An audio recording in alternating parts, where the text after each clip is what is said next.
No percussion yet. Namaste Saraswati Devi Gauravani Acharya Nirvisesa Shanyavadi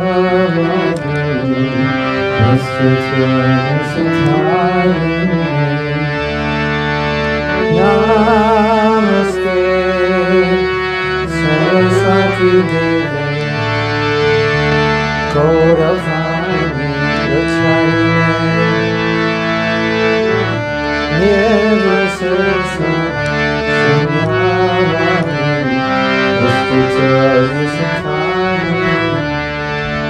So I just came back from Mayapur. It was amazing. We missed all of you. Next year you can come, right? Maybe. And there's a lot of mercy in Mayapur. Mercy means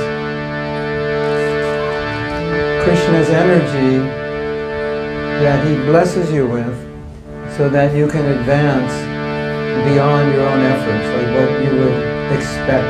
It's like you're lifting 50 you're trying to lift 100 kgs and somebody comes behind you invisibly and just goes, and all of a sudden you're holding 100 kgs and it's like, wow, I didn't know I could do that.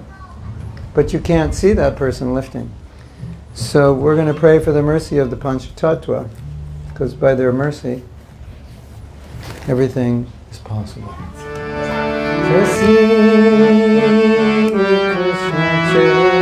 You have a cartel player?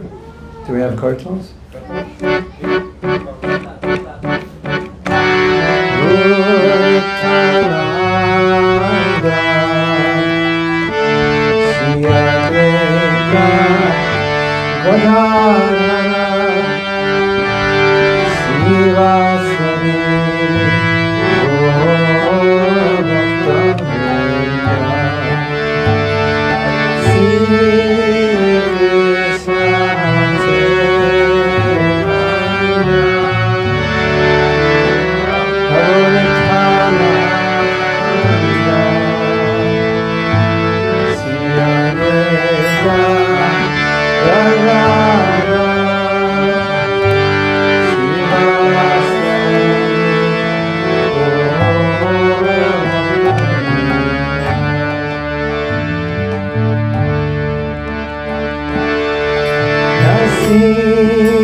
D flat, D flat, B.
Hare Krishna, Krishna Krishna, Hare Hare, Hare Rama, Rama Rama, Hare Hare.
can do better. So let's all sing it together with more devotion. Do you have more devotion somewhere inside your heart? Somewhere? Probably, yeah. So let's sing together. Hare Krishna, Hare Krishna. Another one, a little louder. Krishna Krishna,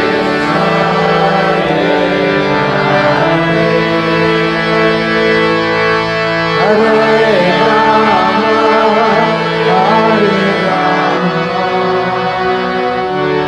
Rama Rama.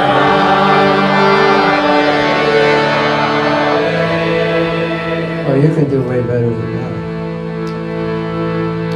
Good, let's pretend we've gone to the spiritual world and we're going through immigration. They have immigration there. Did you know that? It's kind of like trying to get immigration in Australia. It's not easy, right? So, like, why are you coming here? Like, do you deserve to be here? And our answer to them is going to be the Maha Mantra that we're going to sing now. So we have to convince them with our singing to give us a visa to the spiritual world. Can we do it?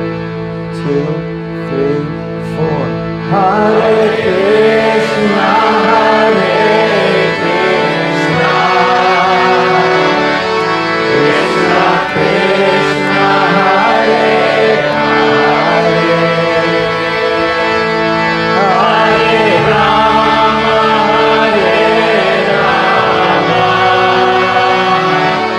Rama Rama, Hare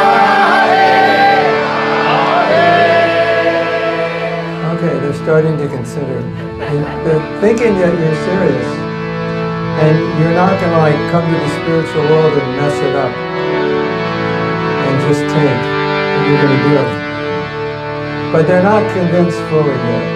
They're going to give you one more chance. One more Maha Mantra to convince them. Let's try. And Radhika Prasad is the immigration officer. So he's going to evaluate whether he's convinced. 2, 3, 4. Hare Krishna, Hare Krishna, Krishna Krishna, Hare Hare, Hare Rama, Hare Rama,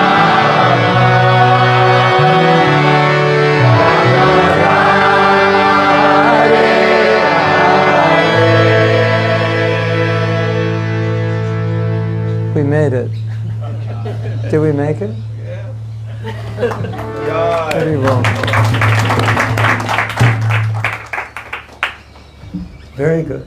Okay, so we're all in the spiritual world now. Everything is good. You don't have to go to work tomorrow. There's no work. You won't get old. I just came back from 5 weeks in India. 1 week in Pune, 1 week in Bangalore, 1 week in Pune, 1 week in Vrindavan, 1 week in Govardhan, and 1 week in Mayapur.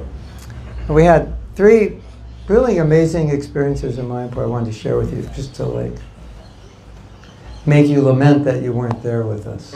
So at least you can make a plan for next year. So these are experiences with chanting the holy name, especially japa. So there's a temple in a place called Nidoi. Nidoi means no mercy, and this is the place Lord Chaitanya took sannyas from. He left his wife, like no mercy. From there he swam across the Ganga on his way to Gaya. Was it Gaya? He took sannyas in Gaya. And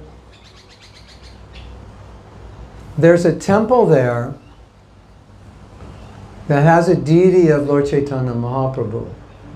And Srila Bhaktisiddhanta, before he began his mission, made a vow to chant 1 billion names. It took like 192 rounds, like 22 hours a day or something, 20, 21, 22 hours a day for over 9 years, like 9.5 years. He chanted to finish his vow. And he chanted in front of this Mahaprabhu deity that's now housed in this temple in a place called Nidoy. Have you ever been there? Nidoy is in the middle of like nowhere. Of course, I always say we're in the middle of when you go to Mayapur and you go out to the village, we're in the middle of nowhere, but we're actually in the center of everything. This is the middle of nowhere. That's the center of everything. But it seems like you're in the middle of nowhere. So we're out in this village. We walked about an hour and 20 minutes from the temple through a cowherd village, get past the cowherd village and just going through fields of rice, which is like beautiful and green, and in the middle of this beautiful paradise, come to this temple and there's like nobody there, beautiful gardens, and you go in the temple, you have Radha and Krishna and the deities that Bhaktisiddhanta chanted 22 hours a day in front of. So that was amazing to chant in front of those deities. Then we went to a temple called Dhameshwara, and that had a deity of Mahaprabhu that Vishnu Priya chanted in front of. When he took sannyas, this deity was given to her or made, I forget how it happened, but anyway, this is the deity that she chanted in front of. And some of you know that for every round she chanted, she put down a grain of rice. And that's how many grains of rice she would eat in a day. So you could imagine if that's all you could eat, you would chant a lot of rounds. Right? Maybe we should try that at initiation. Okay. You can only put down 1 grain of rice for every round you chant. So that was amazing, chanting in front of that deity. It was like, whoa. Beautiful. And we had gone to many places, Yoga Pit, and we went everywhere. Jagannath Temple, that's always special. When you go to Jagannath, you'll hear a story about a lady whose child was blind, and she prayed to Lord and ask something from Jagannath, and then tell him what you're going to give him when you get it. So it's really nice if you go there. You can ask Jagannath for what you want and just offer him something back. You know, like we'll cut a deal. So we did that. And then it was like the last day, and we'd like been everywhere. Srivashanga, Yoga Pit. We went to the Samadhi of Bhaktisiddhanta, Samadhi of Gorkishore. Went to Bhaktivinoda Thakur's house. We also went to the Samadhi of Jagannath Das Babaji. So I said to my wife, where do we go today? She said, let's go to the Ganga and I'll organize a puja. So we went to this beautiful place. There's a place on the Ganga. And there's sitting places and stairway that goes down. It's kind of private. You have to know somebody who'll get you in there. So we went there and we brought flowers and incense. And everyone got to offer incense and flowers to Ganga. And my wife was reciting some prayers and talking about Mother Ganga. And you know how sages have lived on the Ganga for like ever, right? And that's like, it's what you do if you're a sage, if you decide to become a sage, or if you were a sage in your past life. You probably, live by the Ganga and just sit and meditate. So we sat by the Ganga and we just chanted, and it was like. So after normally covered, like, do you ever read something or see the deity or chant and like you're supposed to feel something and you feel not much? You ever have that experience?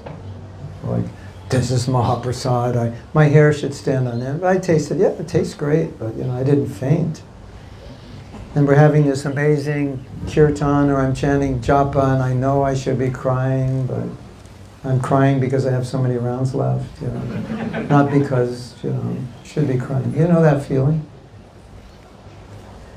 You see the deity, and like, there's the deity, and you're like trying to feel something, but you kind of feel like your heart is stone, and if your heart is like stone, you see the deity like stone. But when you get mercy, it's kind of like all of a sudden, everything is like you're feeling it. It's like the gloves came on. You know, you're scratching. You don't feel it. You take off the shirt and go, oh, now I feel it. It was like that. That was my experience of mercy. And I was thinking how dependent we are on mercy. Because by mercy, you experience what we read about in the books. You know, like you read about in the books, but you don't see it. You don't feel it. It's just an idea. But then you can actually experience it. So, my realization from being in Mayapur is look for mercy, pray for mercy, try to get mercy, because mercy is it's like the elevator, you know. You're walking up the stairs, it's like, oh, 48 flights of stairs, I don't even know if I can do it. And, you know, someone goes, hey, elevator, and all of a sudden you're on the top floor, and it was like, it didn't even take any effort. That's what mercy is like, so. There's a lot of mercy in the Holy Name. There's a lot of mercy in the reading Bhagavatam and Sangha and all of this. But in the Dham, it's just like showers upon you. You get thrown in your face. So you get drowned in it. So yeah, so Krishna pulled on the air conditioning for us tonight because it was pretty hot the last few nights. Right? It's very kind. So, it's nice to be here again after a year of separation. Devotees always say, you know, why don't you come back and stay here? And I say, fine, give me a house on the beach and I'm in. So it's my open offer to you. House on the beach, I'm in. I'll stay here. So we decided, of course everyone says that everywhere. Maybe before I die I'll have a house on the beach in every country, I don't know. So what we decided tonight, we would do questions and answers. I know you weren't prepared with questions, but I think all of us have questions and things we meditate on. Or maybe not so much a question, but like, could you elaborate on such and such? Or I read this, could you explain it? How do you understand it? Or like that. So I like to do this. This was Radhika Prasad's suggestion. I like to do this because my experience is two things. When I give a lecture, then it's time for questions, and the questions we never have enough time for questions.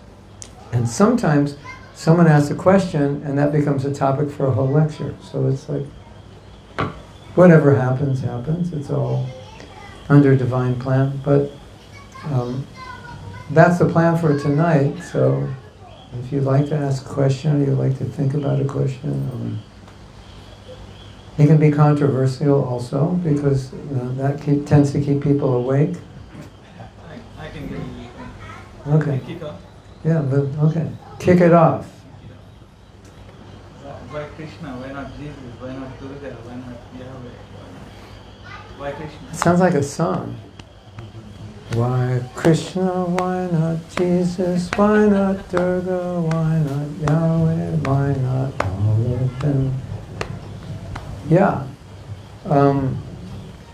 Why not all of them? Why? Yeah, it's well, I think one of the problems is that we make distinctions where there are no distinctions. Do you know Durga is the external manifestation of Radharani? Did you know that? Krishna manifests Radha, Radha manifests gopis, and eventually she manifests different forms of internal potencies, and then external potency, Parvati or Durga, personifies the material energy, and Radharani personifies the internal energy, but Parvati Durga is just the external. So there's no difference. Of course, Krishna and Jesus, well, Jesus is not God, he's the Son of God, although some Christians think he's God, or kind of like, and they're not clear because they don't have categories like avatars, empowered incarnations, and so forth. But from our perspective, we see him as an empowered Shaktivesh avatar. So he is God, but a living entity with God's power. So yeah, you worship the pure devotee. That's fine. We have no problem. Yahweh is just another name of Krishna, right? Another understanding of Krishna, another form of Krishna. And some people worship Krishna, some worship Rama, some worship Krishna in Vaikuntha as Narayan or Vishnu, some worship Krishna in Vrindavan as Shyam Sundar. So, Srila Prabhupada worship your proper understanding of God, that's fine, as long as you didn't make it up. As long as you're following your tradition that's genuine, yeah, there's no problem. We don't have to argue about it. I was telling Radhika Prasad that it's kind of interesting the way religious people argue, because they're all fighting the same enemy. But they decide to argue. They think one another are enemies, but they're all fighting the same enemy. If they join forces, they're all fighting materialism but they tend to like to fight one another. My God's better than your God type thing. No, he's the same one. My way is better than your way. Yeah. Insecure. Like you're so insecure, you have to beat up another religion or something. Your way's fine. If it helps, the Prabhupada always said, if it helps you develop love, it's fine. That's the criteria. Tonight I'm wearing the socks that I did Govardhan Purkam in. I did Govardhan Purkam in these socks, and they're full of dust. I thought I'd get special Shakti. We did, you all missed it, you blew it. We did Govardhan Purkama. But we did it in 10 hours. It was amazing. We stopped in different places and talked to sadhus and had kirtans and yeah. And when the devotees came back, they were like, whoa. I told them, you would be in La La Land when you come back, and they were. It was like the last day of the retreat. It was icing on the cake. It was wonderful. That's an ad for next year's retreat. Although we may not be in Govardhan, we may be in Mayapur. Did that answer your question? Do you have a follow-up question to that question? Yes, actually I do. There's a song by this band in India, and it was like that. Call him Jesus, call him Krishna, call him Allah. It's a famous... Yeah. That might lead to two extremes. One extreme is only we have the truth, or I have the truth. And the other extreme is... everyone has... There is no truth. Everybody... Fine. Like you're a surfer, that's fine. You're a painter, that's fine. Well, I think Krishna is big enough to incorporate a lot of different people in different ways they approach him. I mean, he does, You know the story of Murari Gupta. Murari Gupta was a doctor in Lord Chaitanya's pastimes. We were at his house. We visited his house. We walked to his house. You're a Ram Bhakta, but I think you should be a Krishna Bhakta. I think you should give up this Ram Bhakta stuff. Be a Krishna Bhakta. Now this was hard for Murari Gupta. And I will tell you why later. I want to keep the story exciting. So, Murari Gupta stayed up all night. He was in total anxiety because he's a Ram Bhakta. And he could not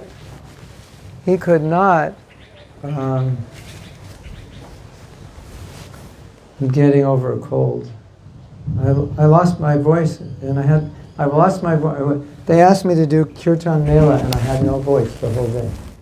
And I walked into the temple. I'm like, how am I going to change? You can see the recording if you want there. Somehow or other, I kind of had a voice. I think by the end I actually had a voice. It kind of sounded like a rock and roll star, really raspy, but somehow I did, and I just getting over it. So he said, you should worship Lord Krishna. You should give up Ram and worship Lord Krishna. So he stayed up all night, and he was in total anxiety because he got this order from Mahaprabhu, so he wants to follow the order, right?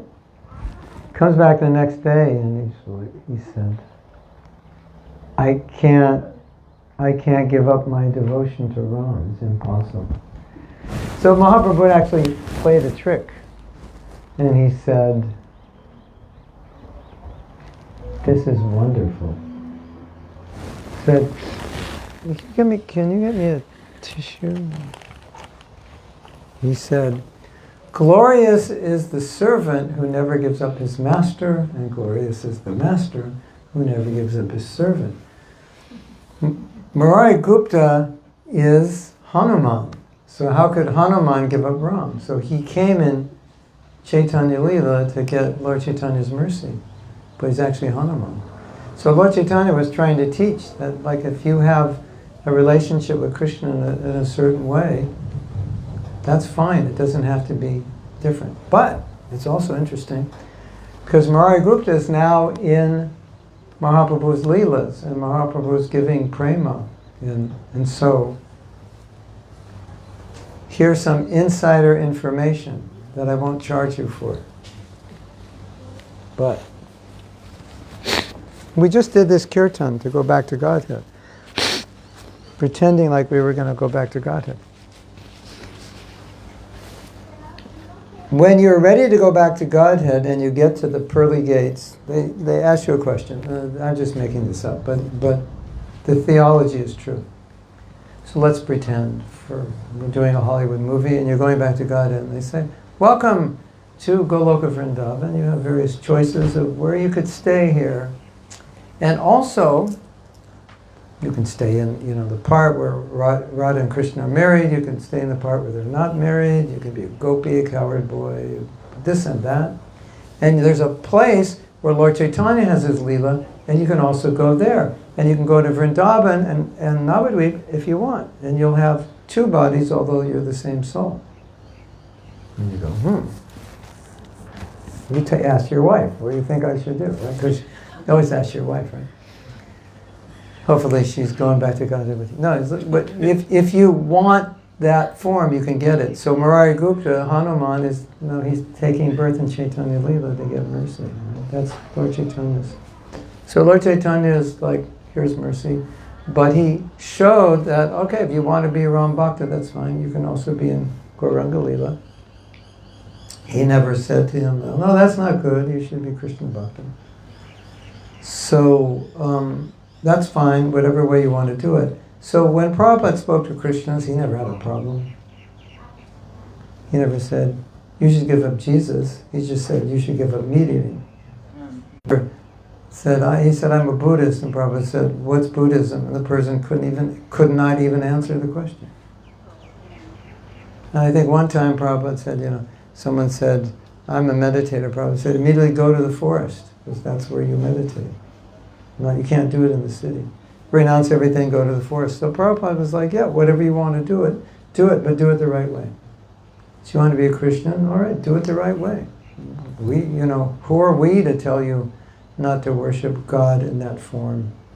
But we're only here to tell you to follow your teachings and to point out where we believe you're not following them. So it's like everything's okay if you follow it. Everything's not okay if you don't follow it. So when Prabhupada was in Tehran, he was hearing the call to prayer and he really liked it. And then Bodhi said, Prabhupada, we can't get them to chant Hare Krishna because they have their own, Allah Akbar, and Prabhupada said, that's fine. To chant that. I'm not coming to create a sectarian religion. So we're coming to teach the glorification of God. And if you have no name, then you chant, we give you Hare Krishna. Just like most of us, who are not of Hindu background, we weren't chanting any mantra. Well, we were chanting, I love you, yeah, yeah, yeah. We were chanting that, or, the Rolling Stones, the Beatles, or whatever. And that time we were chanting. That's what we were chanting, but we didn't have any mantras. So, most of us were not religious, so we're given the Maha Mantra. It's like, okay, we'll chant that. It's not like chanting the Maha Mantra means we're against every other chant and hymn. No, it's just that we didn't have any, so we chanted that. Or it was better. It worked better. Is that okay? All right, ladies and gentlemen, it's your turn to ask questions. I have a question. Yes. Hare Krishna. So we are from Bengal. Oh, And, bhalo unfortunately, we haven't visited Mayapur yet, but Oh, definitely. yeah, definitely. So my question is, can I have my soul back? Where did it go? So if I can put that into context, one day when I pass on, my soul is going to leave my body, my physical body, Yes. and occupy some other being. Yeah. A living, I do not know whether it's a living being until the soul is entered. And then of course after I pass on, and perhaps if I'm born again, and the person that, or the entity that had taken my soul in, say, passes on themselves, and then that soul. So is it possible to have my soul back at It's only one soul. one soul? It's only one soul. It's like you've had so many cars, but you're right? You get a new car, you just get in the car and drive on. You're the same driver. So you're driving the body, and you just get another body, and it's you. So, like the body you have now, you had another body in your last life, but you, the soul, had another body, or many bodies. And so now you have this body. You're not that body. You weren't the body in the past. You're the soul, the same soul. So you have different bodies, same soul. So you're always the same soul. Consciousness, awareness. And as you evolve your consciousness, it just evolves. So you become more conscious in every life. But you never lose your soul. You can't. You are the soul. You are consciousness. Eternally. Can I ask a question? Is that okay, or you want clarification? Yes, thank you. Yeah, you don't have to worry about losing yourself. It's impossible. And what Prabhupada came to teach is that this process of going from body to body has been going on since the beginning of time. Or actually before the beginning of time. Here's something interesting. The fundamental teaching of Bhagavad Gita is we're not the physical body, we're the spirit soul, which is minute. It said, like, take a hair and divide it 100 times, and it's like the soul, it's minute. It's not even material. It's just an example, but it's, let's say, microscopic. So this little soul is illuminating the body, and we're not the body, because the body's changing. We're the consciousness, we're aware of the body. That's the fundamental teaching of Bhagavad Gita. But when you go back to the spiritual world, you get a spiritual body. So when you go back to the spiritual world, the Bhagavad Gita no longer applies to you because you are that body.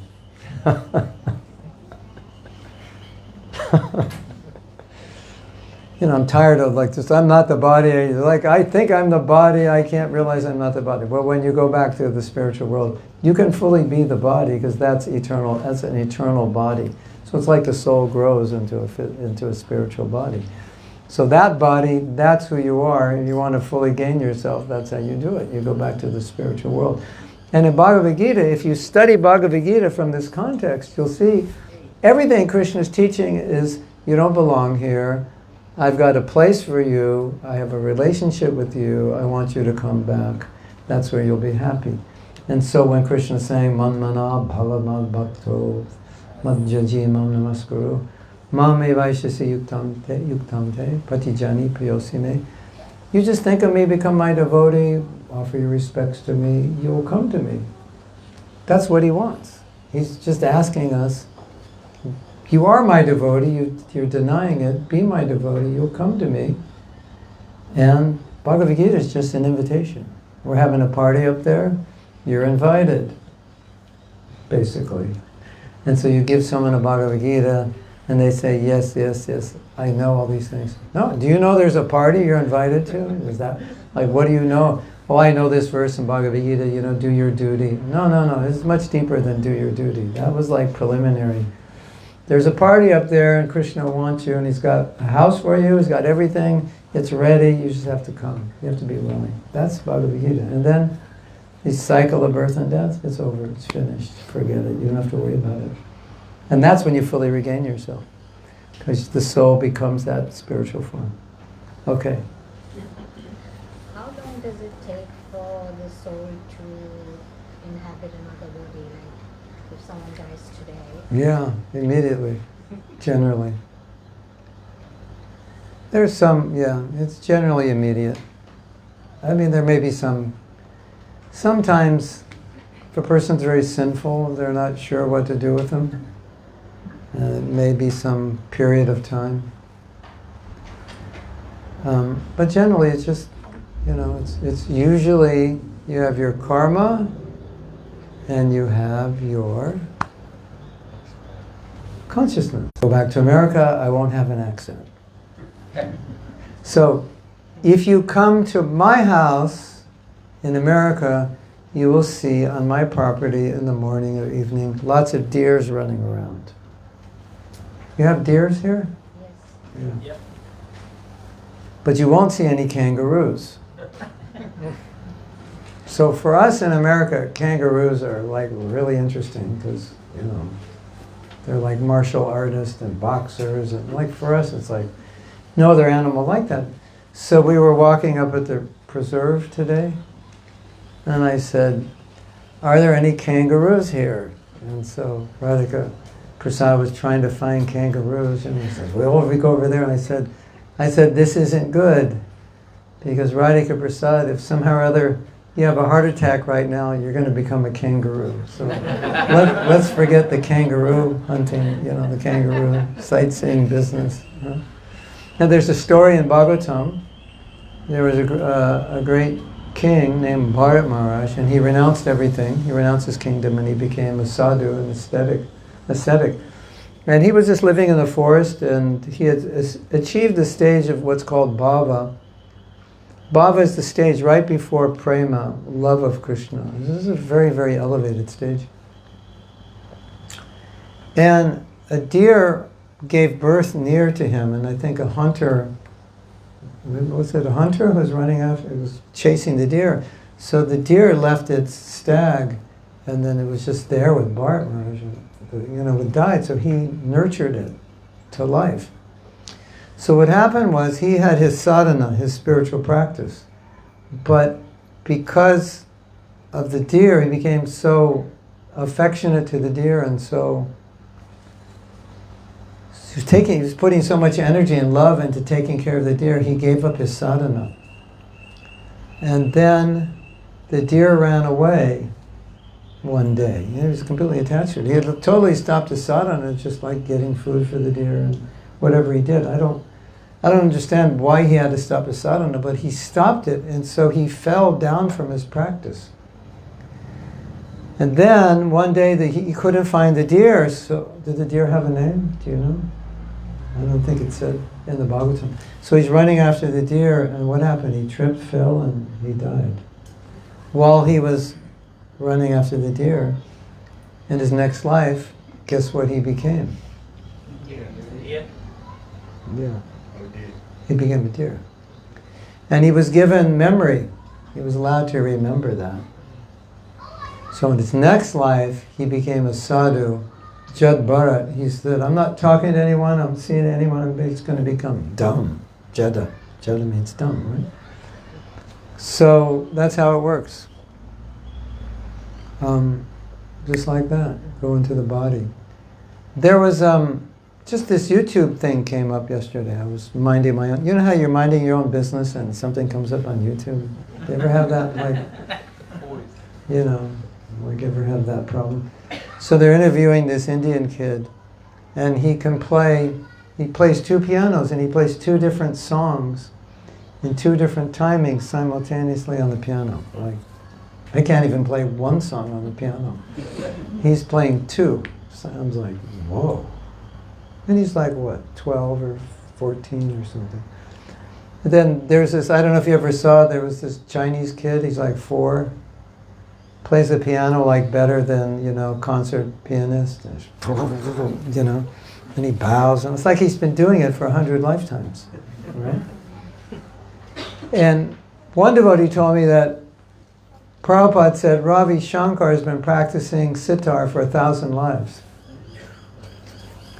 So some people just come in good at things. I don't know if you've ever seen like these 12-year-old boys, like they're multi-millionaires already, invested. They figured out the whole stock market, how it works, and running 3 companies, and they're like 12. And it's like, hello, where did you learn that? I have 3 MBAs and I'm still broke, and you're still in high school, So this is all so whatever people always ask us, especially Indian people, is that you're from America, why did you become a devotee? We're not even devotees, and you're doing it. It's like it doesn't make sense.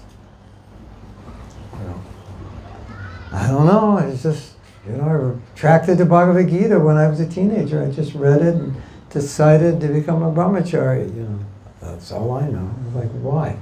And people would always ask me that question, why did you do this? And I would give these elaborate answers, like I was looking for the truth, and I didn't find it in my own religion, and I wasn't satisfied, and experimented with drugs and rock and roll and this and that, and it didn't work.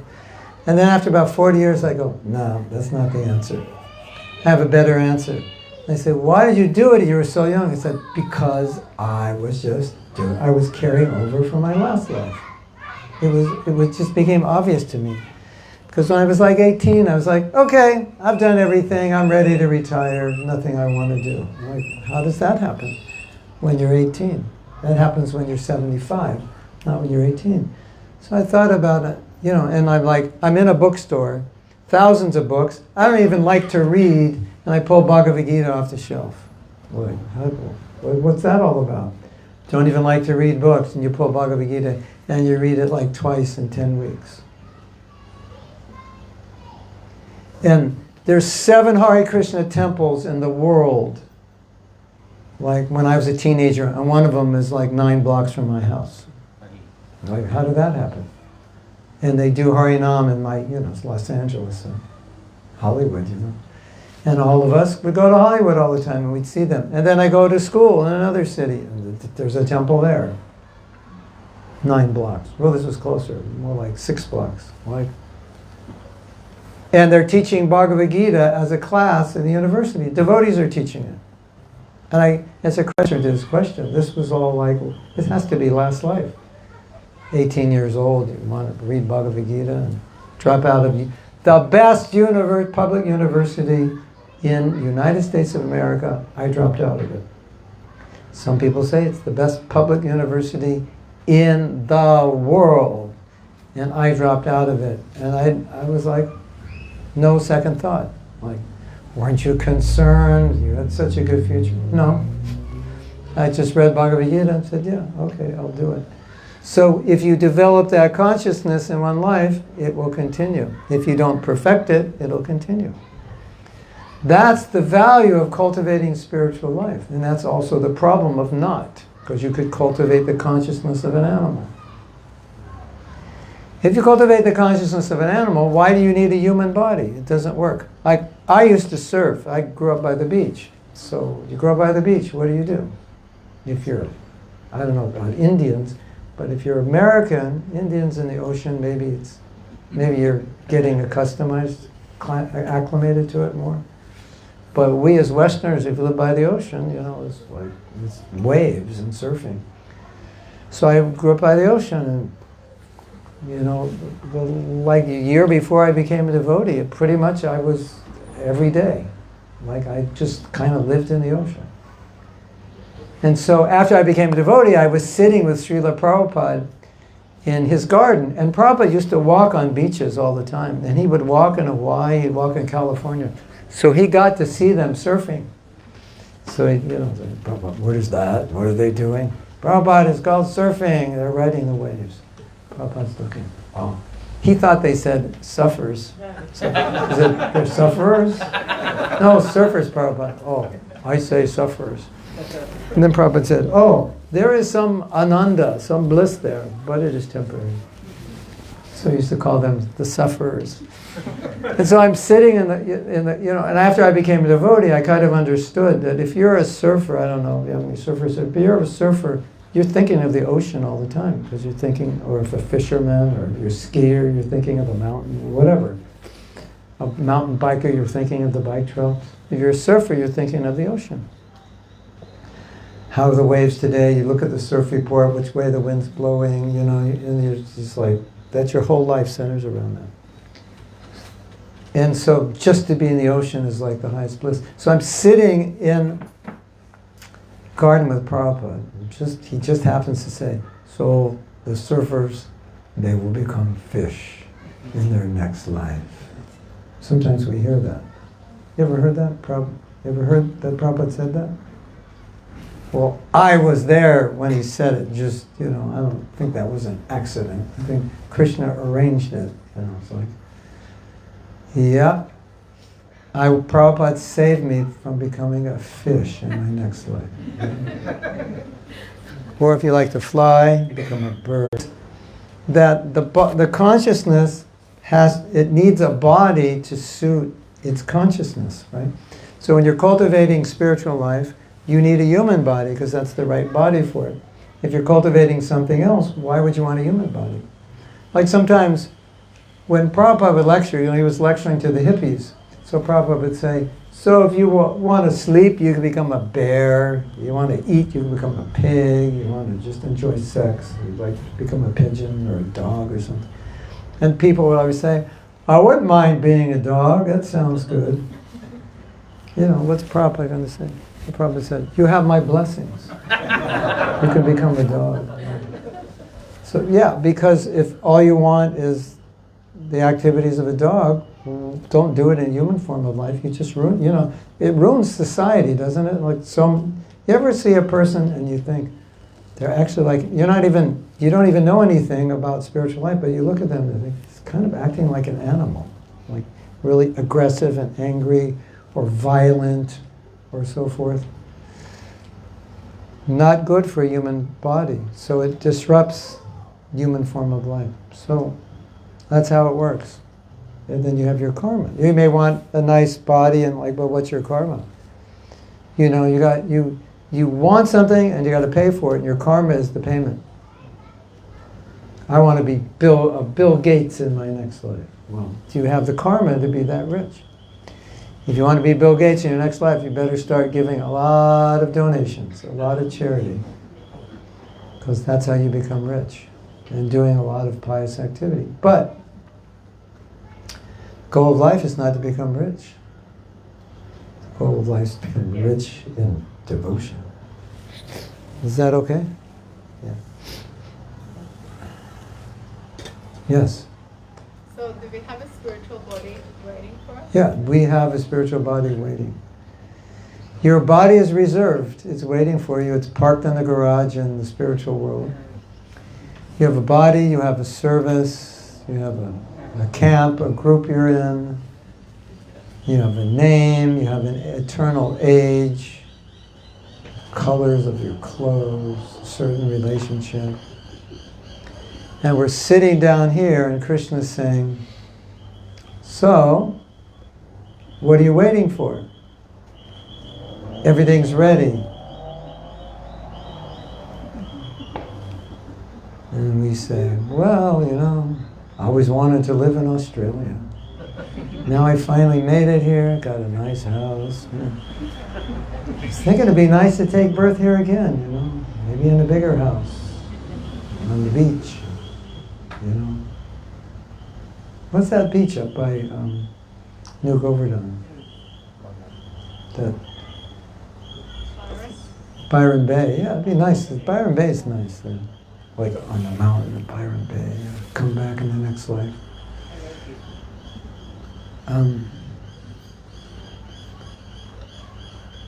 I was at this time, and we had so many amazing experiences on this trip in India. And when I have these amazing experiences, I always think, there's always one thing I think, it's like there's no one in the universe that's experiencing this transcendental ecstasy. Nobody. Doesn't matter what they have.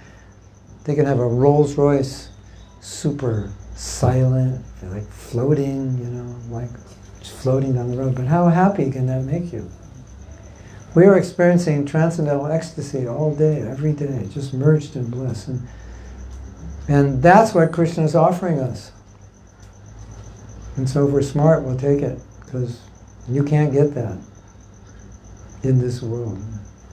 So Krishna is saying, yeah, it's all there. It's just waiting for you, but you have to qualify. And what's the qualification? Well, you have to love me, because we don't let anybody in the party who doesn't love me. They're called party poopers.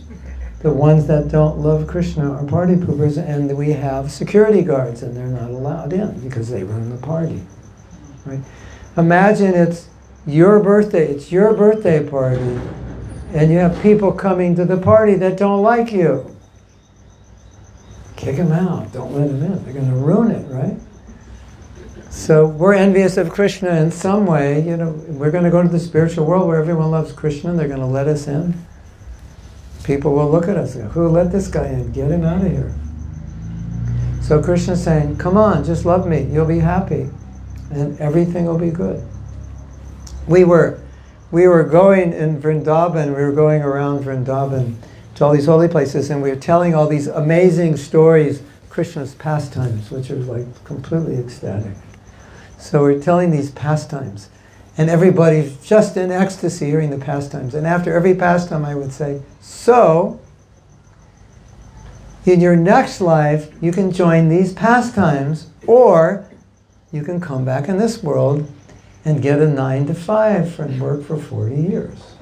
So every time we would tell a pastime, I'd always end with that. So, if you like, you can join these pastimes eternally, or you can come back here and get a 9-to-5 and work for the next 40 years. That's really the choice. So if we're intelligent, then we know what to do. But thank you for this question, yes. Everything's ready. Everything's ready for you. Everything's ready for us. There's only one thing that's not ready, us. But everything else, Krishna's ready, everyone in the spiritual world is ready, Prabhupada is ready, the acharyas are ready. There's a beautiful story. I've been telling this story lately because I think it's so important. This man asked Srila Prabhupada, can you see Krishna? Prabhupada said yes. And he asked the man, can you see Krishna? But I want to. And Prabhupada said, and I want to show Krishna to you. So, think about that. Like, Prabhupada wants to show us Krishna. He's like, he's on our side. He's rooting for us. He's like, everything, I want to show you Krishna. Srila Bhaktisiddhanta wants to show you Krishna. Bhaktivinoda Thakur, the whole disciplics, they all want to show you Krishna. There's only one person who's a little like, I don't know, next life I could get a mansion. There's only one person, who's like kind of interfering with his whole plan. And you know who that person is, right? You know that person well, right? Don't you? Yeah. Isn't that interesting? Krishna wants us back to Godhead. All the acharyas want us back to Godhead. Prabhupada descended from the spiritual world, came here. He wants to show us Krishna. Your guru wants to show you Krishna. Everyone wants to, except one person's creating a problem, a little bit of a problem. And that one person is us. Hare Krishna. How does that make you feel? Doesn't make you feel like you're full of shit, does it? I mean, you may think I'm weird, but I like to make devotees feel bad. Because I want them to feel bad about the predicament they put themselves in. Krishna is like telling you, come on, I love you, let's dance. And we're thinking, I don't know, gotta think about it. There's a lot to think about. Well, what's the option? Repeated birth and death. Like, it's not a good option. Like, what's there to think? And imagine you're having a conversation with Krishna, and you're telling, and Krishna's saying, so, what's the problem? Or if Krishna were from New York, he'd say, so, what's your problem? What are you going to tell Krishna? Well, I'm kind of attached. And Krishna's saying, but your attachment is causing you they have to take a body and they have to grow up and 9 months in the womb and go back to school and puberty and the whole thing. You don't have to do that in the spiritual world. I'm making you this offer. Yeah, I know, but... And you're making all these excuses, and Krishna's like, oh my God. Well, he doesn't say, oh my God, but... maybe he does. Maybe Krishna says, oh my God. Like, what can I tell you? That's actually what's going on. We did an exercise. We had a retreat. Amazing retreat, amazing retreat. One of the exercises, you're in therapy with Krishna. Like couples therapy, because you have a relationship with Krishna. You're in couples therapy with Krishna. You play Krishna, your partner plays you, and you have to speak as Krishna to talk to yourself. So Krishna says, so, we got some issues to deal with here, So like, what does Krishna tell you? I like you and everything, but it's like, I want this relationship, but you're like you're hesitating, like you're putting things above me, and So you have to. Devotees said that was like the most amazing exercise they've ever done. Just really spins them around. So we need to think like this. And the ultimate conclusion of the retreat, and this is really important, is Krishna's a person, and the person has feelings. And we think, oh, he's God. He's just like God. God. God is God. He's just God. He's like a computer that punishes people. No, he's a person. And he wants a relationship with you. He wants a relationship with you, and you, and you, and you. But why me? Because he does. Because he misses you. But what did I do? Nothing. He misses you. Why does he miss me? Because he does. And we're always looking for well, what did I do to deserve it? Nothing. You don't have to do anything. He just wants, it's mercy. He wants you back. That's all. Now he wants us back. He's willing to take us back. And we're, give me time to think about it. It's like, you're 18, you failed every class you've ever taken, and Oxford calls you up and offers you a place as a student, and you don't have to pay, and they'll pay for your housing and everything. I don't know. Let me think about it. And all your friends are like, are you crazy, or are you crazy? Right, and so it's like that. He's offering you eternal life, eternal bliss, eternal knowledge, eternal love. I don't know. I have to think about it.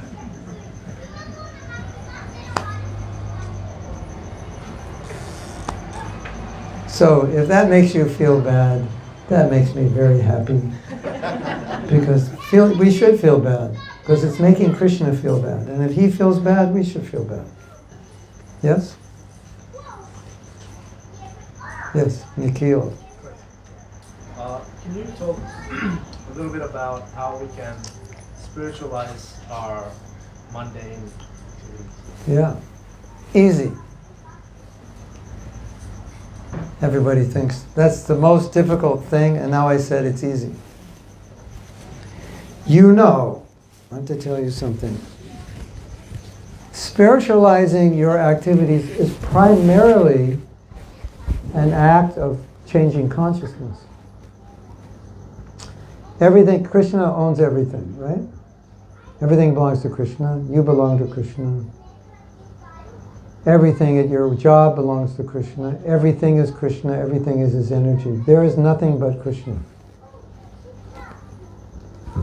So, this is Radhika Prasad's house. Actually, it's Krishna's house. It belongs to Krishna.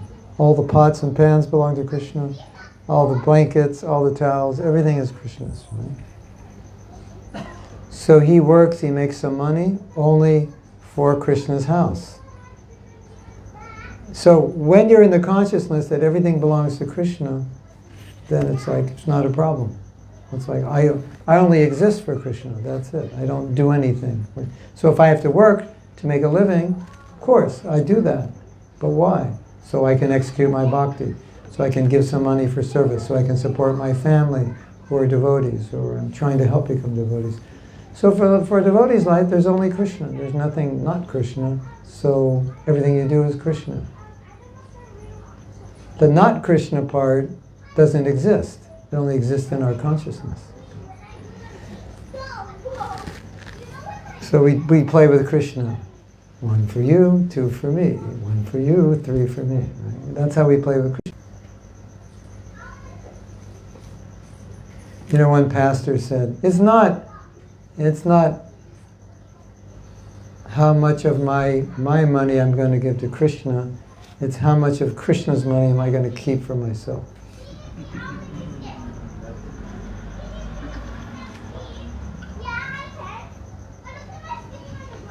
How much energy should I give to Krishna? Well, it's all his. So pure devotional service, yeah, it's all Krishna. There's nothing but Krishna. It's all there is. And when you see it that way, then it's no problem. There is no non-Krishna. Non-Krishna is Maya. When I don't see Krishna, it's Maya. When I don't see Krishna, then I become Krishna. Then it's for me. One time I heard Prabhupada said, you see this watch here? This is Krishna's watch. But if you try to get it from me, I'm not giving it to you because I'm using it for Krishna. So there is a sense of proprietorship, yeah. This is my house, I'm using it for Krishna, but I see it as Krishna's house. I'm the proprietor. I'm the caretaker of Krishna's house. So I think the hardest thing is to see this body for Krishna. No, maybe more difficult is the mind, because we're attached to our independent thinking, aren't we? So give my mind to Krishna, that's hard, isn't it? Think of me, and we're thinking, why can't I think of myself? Krishna's saying, just think of me. Oh, only you? Can I think about myself? Yeah, in relation to me, you can. But when you love, so the interesting thing is, when you love somebody, you only think about them and you only want to give to them, right? So Krishna's saying, love me, and we're like, I don't know. And Krishna's saying, look it, you're going to love somebody. When you fall in love, you're going to give everything to them. You give your money, your house, your body, whatever. So you do it for them, why not for me? Yes? Hare Krishna. Pretty simple, isn't it? Yes, Prabhu.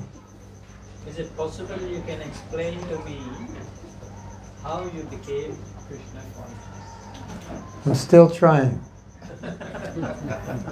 I can tell you a few things. When you met Prabhupada, Yes. I can Prabhupada's blessing, you have come into more deeper situation of Krishna consciousness. I feel so fortunate because I was thinking about this today. I was telling Radhika Prasad, he said, I'm working on a music project and he has a guitar and I needed guitar to figure out some things for the song. So he said, okay, we'll take the guitar to the guitar shop, it needs new strings. And so on the way he said, did you study guitar? And I said, no. I said, I never had a desire to be a great guitar player. And I never had a desire to be a great surfer. Or anything I did, I never had a desire to be great at it. I would just do it for fun. And I thought, beyond that, it's not fun. Then, and I said, but when I became devotee, that's the thing I decided to perfect myself at. That was the only thing in my life I ever decided, I want to excel in this. And the reason was, because everything else I was doing, in the back of my mind I was thinking, I don't even know what the point of doing this is. If I become the greatest surfer, the greatest guitarist, the greatest student, the greatest whatever, so what? I'm just going to get old and die.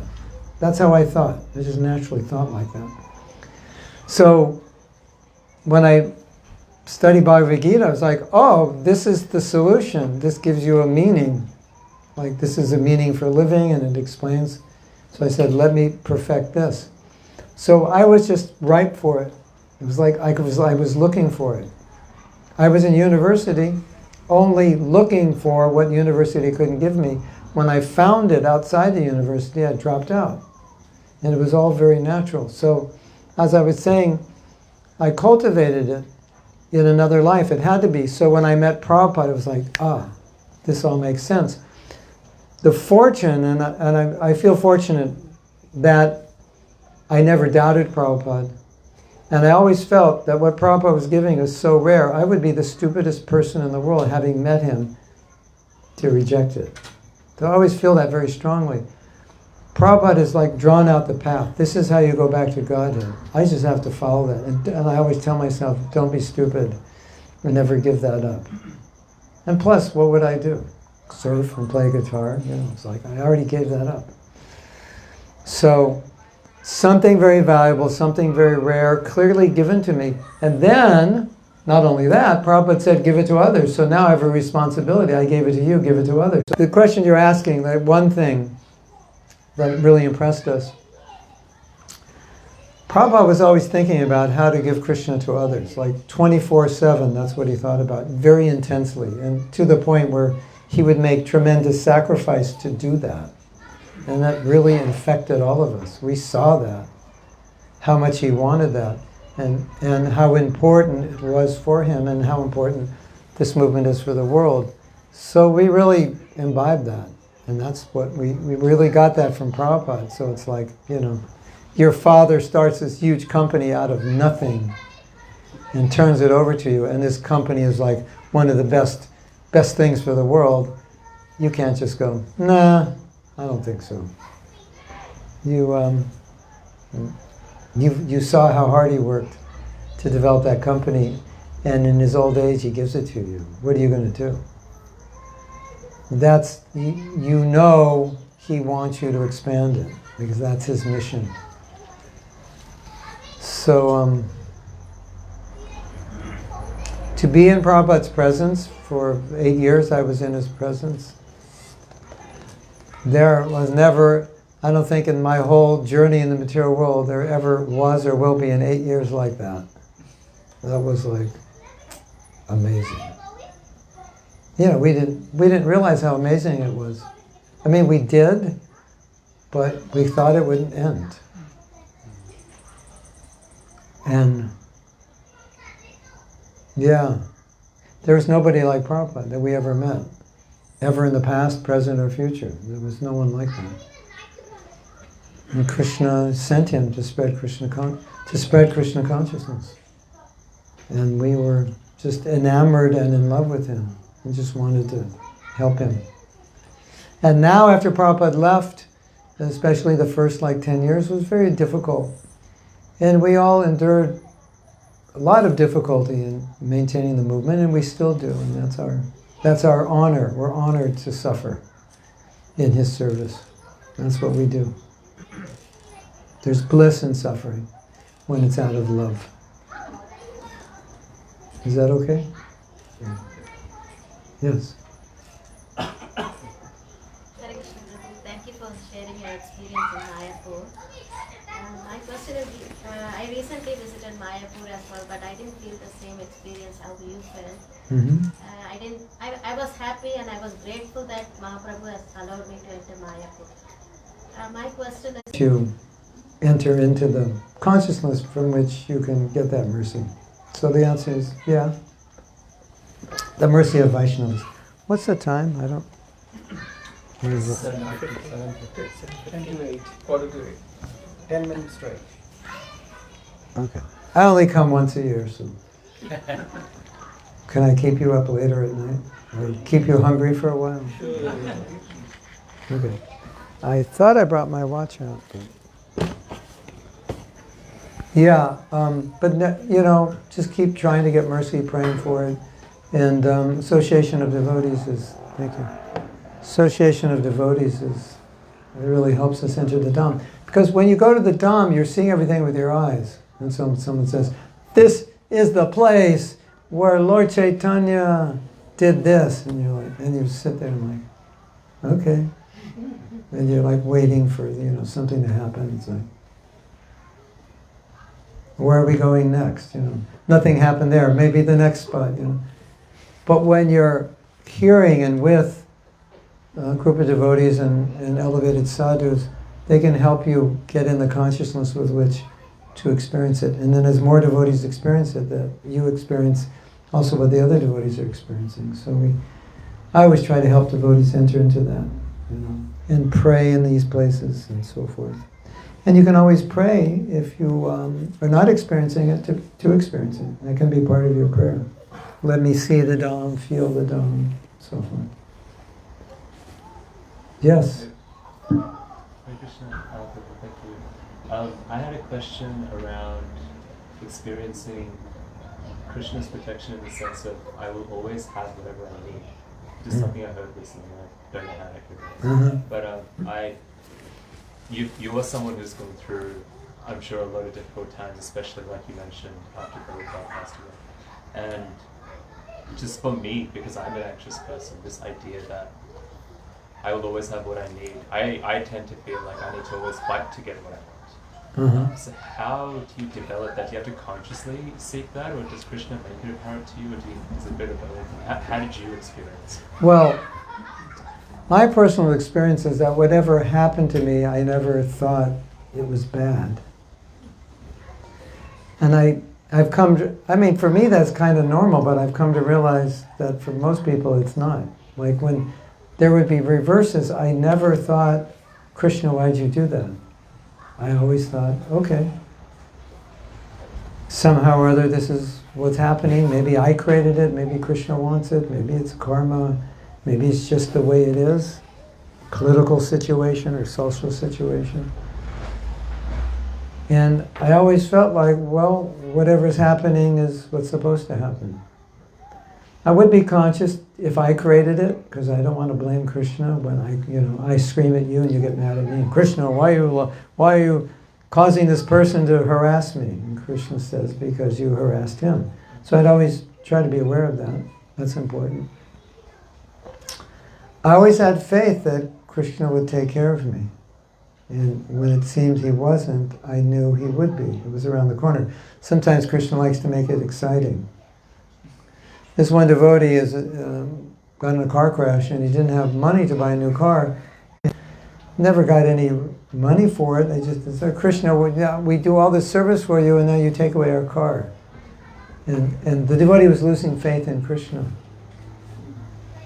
And I said, just wait. Don't doubt Krishna, just wait. But, we don't have a car. How could Krishna do that? And I served him so much, and I suffered so much for him, and he took the car. Let's just wait. Because I have that faith. 2 weeks, I get a call. A friend of mine just bought us a new car out of the blue, and it's better than the car we crashed. He said, I told you. So sometimes Krishna's timing is, interesting. And, in that interesting timing, Krishna's also looking at you. Like, well, okay, what are you thinking about now? Did you give up on me? Or, you gonna, drop me, forget about me and go out and work 2 jobs now? Because, So, the Christians have a beautiful idea. They say, when I say my prayer, I see it's already happening. It's already done. Like if I ask you, can you clean up after the program? And you say, it's already done. Don't worry about it. They say, you think of God because you have faith. This is my prayer. This is what I need. It's done. Faith. If you doubt, then Krishna might say, okay, well, since you doubt, I want to fulfill your doubt by not fulfilling your prayer because you doubted. Could be. Ye tamam prapajante. Be careful. Why didn't Krishna give me this? Ye tamam prapajate. Because you doubted that he was going to give it. So he's reciprocating with your doubt. So why are you complaining? Right? Ye tamam prapajate. As they surrender, I reward accordingly. I invested in the stock market. I have no money. How much did you invest? Nothing. You gave the stockbroker nothing. Yeah. What were you expecting? He said I could get 10 times my money, but you didn't give him anything. So Prabhupada said Krishna takes 10 steps for every one, right? And if you don't take any steps, how many can he take towards you? You invest no faith, how much do you get back? So I think it's important for all of us to realize that it's like you have to make an investment of faith to get the faith back. There's no investment, no faith back. Invest doubt, get doubt back. Oh, Krishna, I don't trust you, but I'm going to jump off the mountain anyway. I know you're not going to catch me. Okay, I won't catch you. Krishna, I know you will catch me. I have faith in you. Of course I'll catch you. We should be a little careful. Sometimes Krishna may disappear for a while. He wants you to test you, and he wants to glorify you also. I pray with faith that my prayer is answered. Krishna, you are my protector, maintainer. You will work it out somehow or other. I have given my life to you. You will maintain me. I once was going to India, and my family was living there, and I was on my way to India, and I had no money in the bank and no money to give my family, which meant that I would have to arrive in Mayapur and leave and go back to America to raise money or go somewhere. I was like, this is not good. My family's there. I should be there. I was doing a preaching program in, I think, Oman. They had me do 2 12-hour japa workshops, back to back. I was falling asleep while I was doing it. It was so hard. And I had a computer, and the screen was falling off like that. It was like enough for me to live in, you know, they can live in Mayapur like a king for a year on that, right? So, it's like I knew Krishna was going to do that, but that was like cutting it close, because I was going to India with nothing, like literally nothing. And the year before, the same thing happened. I got an email, and the person said, I just sent you $9,900. I wrote him back, why? He said, I got an inheritance. I like what you're doing. And at that same time, I had no money. I was just preaching like, Krishna, you know, you maintain me, I'll preach. It's hard when you have a family. If you're sannyasi, it's like, whatever, sleep under a tree. You know. But when you have a family, it's like, you know, where's the food? Where's the rent? You know. So Krishna was like, yeah, you passed the test. Okay, I won't do that. He doesn't do that anymore. I won't scare you anymore. But he would do those. Because it was a test. It was a real, like, I'm just going to preach. I'm going to just teach. That's what I'm going to do. And you have to maintain me, because Prabhupada said you would. So that's what I did. And slowly, slowly. But you have to have that faith. And I have friends who had no faith in what I was doing. I said, it doesn't work. And it didn't work for them. They ended up the opposite of me. Krishna didn't. They had to work hard and hardly could maintain themselves. So when I saw that, I was thinking, yeah, you know, you really have to be careful how you put your faith, because Krishna will reciprocate with it. And I'm not saying you go out and preach, but it may be that, you know, you'll find the work, you'll get the job, you'll get what you need. And what you need may not be what you think you need. Or you may get more than you need.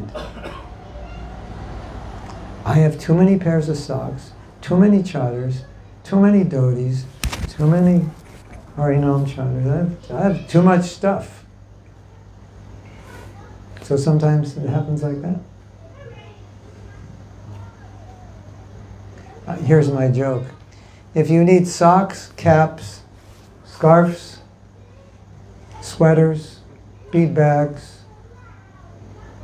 and dhotis, become a guru. And you'll have more than you need.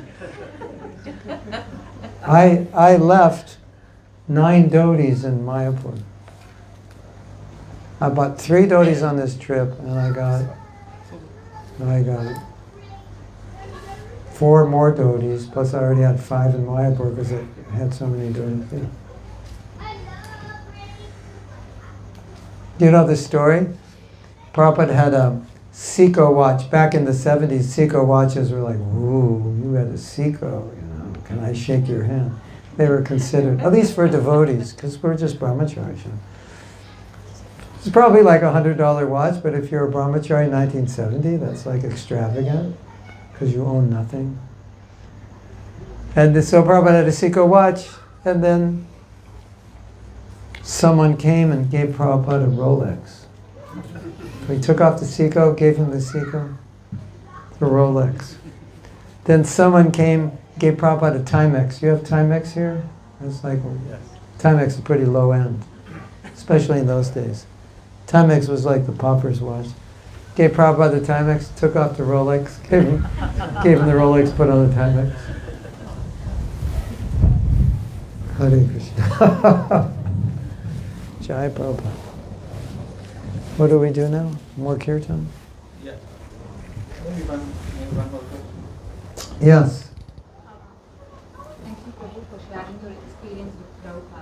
When you were sharing, I could see that you have such intense faith and devotion in your spiritual master. So how do we develop such intense faith and devotion in our spiritual master?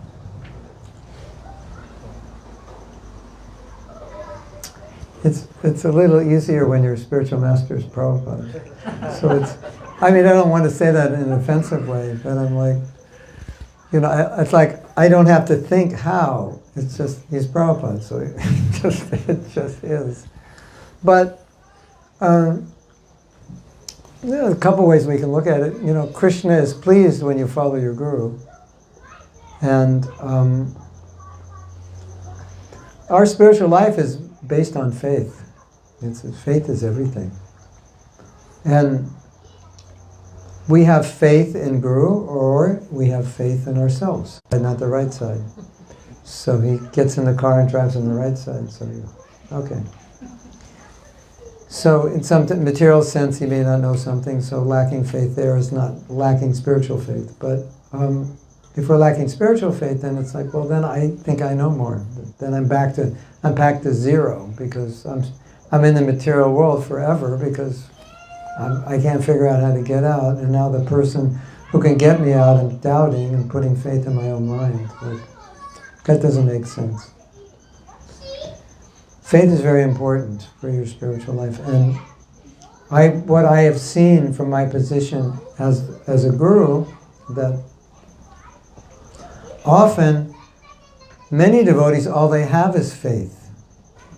And so I try so much to be someone who can instill faith and also act in a way that they have faith, because it's so important. So your faith is precious, and so cherish it and cultivate it. And also, it's not just faith in your spiritual master. You can have many Siksha Gurus, faith in others, and like that. The Siksha Guru is it's a very misunderstood topic. I will say something revolutionary. Siksha Guru is more important than the Diksha Guru. Diksha Guru in history was never considered of that great importance. It was the Siksha, the one who was teaching you, because you get out of the material world through instructions, not through a ceremony. You need the ceremony, but that's like, okay, who's more important? The person who admitted you to the university and, you know, stamped your papers, or the professors? Now, for us, often the person who stamped the paper is the professor also. So, but sometimes not. He stamped the paper, but we don't get to see him or talk to him. So we're talking to our professors. They're the ones who are actually educating us. So the Siksha Guru is most important. And when the Guru is spoken about in Shastra, you'll see it rarely ever says surrender to the Diksha Guru. It says surrender to Guru. It's always referring to the Siksha Guru. Traditionally, the Diksha Guru is the one who gave the mantras, the Gayatri mantra and other mantras. And so that's also something to consider, you know. And it's misunderstood in ISKCON. Like Diksha Guru is everything; he's God, and you know. But Siksha Guru is God also, representative of God, like that. So, I was thinking today, this is a little controversial, but I'm just trying to be honest. I was thinking that a lot of people, when they're college students, they choose an occupation, And then when they're like 30 or 40 or even 25, they're like, I don't want to do that. I chose the wrong occupation. This is like quite common. So you change your occupation, you go back to school. So some people, when they're 20, they choose a guru. When they're 40, they're like, maybe I wouldn't have chosen that guru now. Not that I don't like him or I have any problem, but maybe I would have chosen this other guru. Fine. He can be your Siksha guru. It's not a problem. There's no loss, it's not offensive. And what if I have a closer relationship with the Siksha guru? Wonderful. It's only beneficial. Your Diksha guru will be happy. Makes his job easier. I have a lot of people who were initiated by other gurus, who were Siksha disciples. And for me, I was like, wow, that's easy. You have one guru, I'm the second. It's two easier job than one. And every time they tell their guru, why not? Can I have a relationship with them like my Diksha guru? Of course. Why not? No problem. It's not like you have to, but it's there if you want to. Is that okay? Now, something really interesting. Can I tell you? You know there's a controversy in ISKCON about women gurus. You know about that? They passed a resolution and women can become gurus, but some devotees said, I don't think so. But it's interesting because they said it's fine if the women are Siksha gurus, they just can't be Diksha gurus. But it reflects a misunderstanding, so that the Diksha guru is more important than the Siksha guru, but he's not. So they're saying women can take a higher position as a guru, but they're thinking Diksha is higher because that's how ISKCON has portrayed it. But it's not, it's a misunderstanding. So it's a false dilemma, I think, that's my opinion. Do you know in one Gaudiya Math, there was one Diksha guru who initiated everybody, and another Siksha guru who instructed everybody. And the Diksha guru did not give Siksha, and the Siksha guru did not give Diksha. Whoa, isn't that interesting?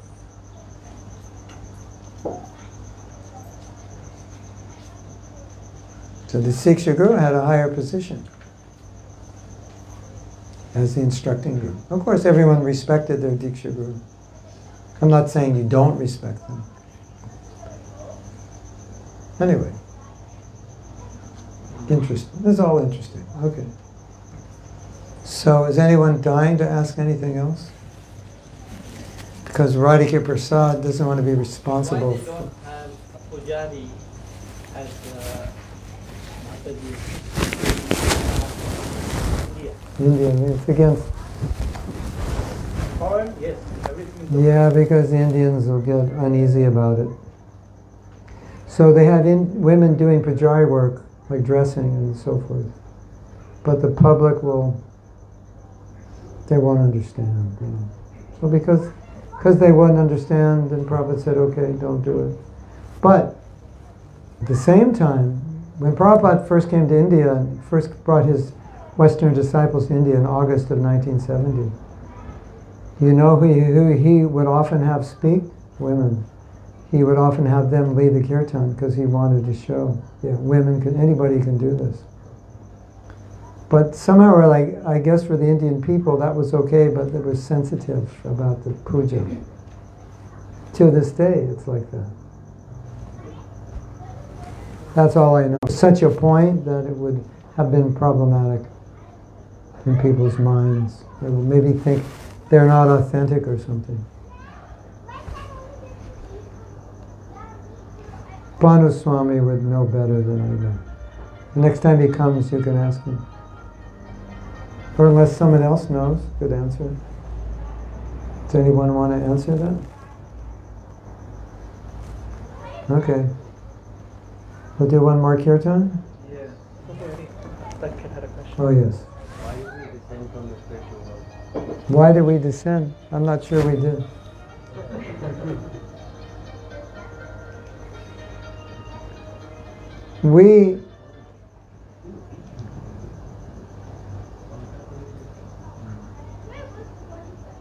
It's a complicated issue, but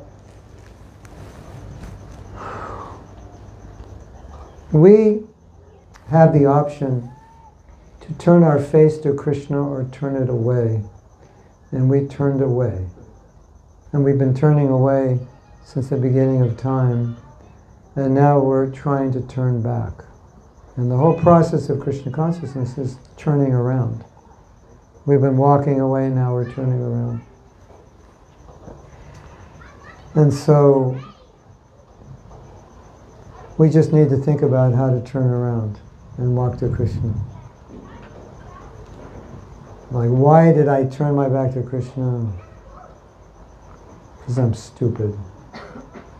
I became envious of him, foolish, whatever. So I want to stop being stupid, foolish, and envious and turn around. That should be our meditation. And every time I think, oh, I would like this, and Krishna's not in the picture, I've just turned around. I've done it again. Every time I see somebody and I'm envious of them, it's coming from my envy of Krishna. Oh. Every time I hate somebody, it's coming from my envy of Krishna. So I catch myself and, no, I'm turning away from Krishna, I have to turn around. Is that okay for now? Okay, G, D, A, E minor. Got it? I am working on a song.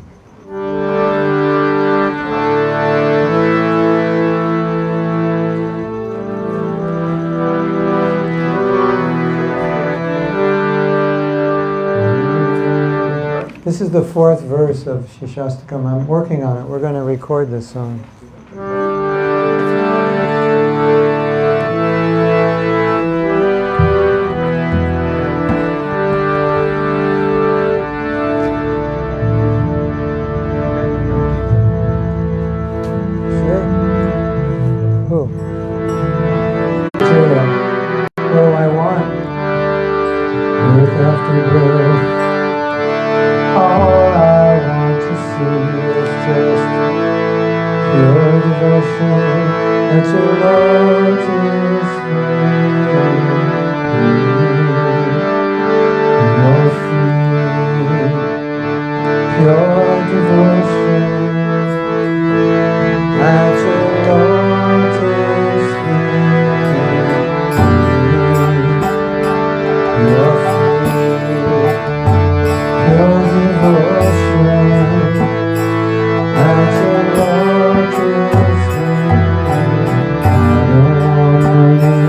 Stop. It's just to stop for 3 beats and then continue.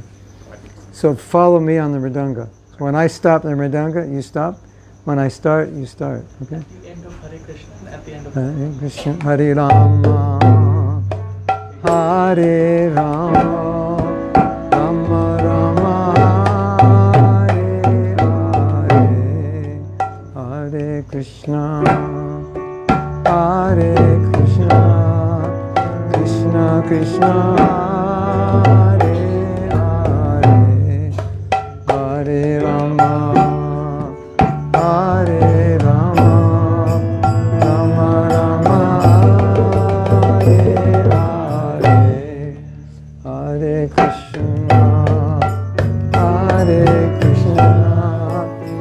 Krishna, Krishna, Hare Hare, Hare Rama, Hare Rama, Rama Rama, Hare Hare, Hare Krishna, Krishna Krishna, Hare Hare. Only on the last. Hare Rama, Rama Rama, Hare Hare, Hare Krishna, Hare Krishna, Krishna Krishna, Hare Hare, Hare Rama, Hare Rama, Rama Rama, Hare Hare.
you go home singing this song. Thank you. We'll record this song. But if you can remember it and you go home singing, I don't want money. I don't want money. I don't want fame. I don't want women. I don't want anything. What do I want? Birth after birth, all I want to see is just pure devotion that you love to sing. And you just, every day you sing this song. You're free, you're free. I just want pure devotion that you love to sing. And I'll tell you what's going to happen, because I've been playing this song like a million times, trying to work it out, and I keep singing. I just want pure devotion. I just want pure devotion. And after a while, I just like, it's my whole body's just, I just want pure devotion. That's all I want. I don't want women, fame, money. So by saying it over and over again, singing it, you start wanting it, desiring it.